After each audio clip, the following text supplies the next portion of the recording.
Base mini fridge.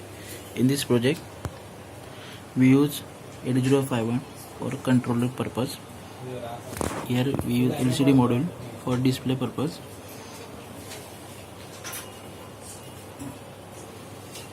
This is ADC0808. That's the ADC module. We convert to ADC to digital. In this project we use LM35 here. The LM35 is the temperature sensor to detect the temperature and show on the LCD. Here we use the solar panel and one protection circuit, and that protection circuit connected to the battery. How to run this project? Solar based mini fridge. Here the temperature value display on LCD.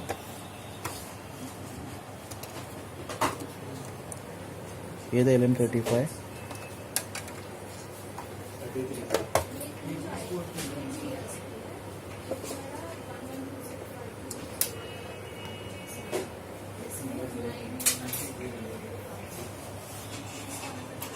Respect to mini fridge temperature display on LCD.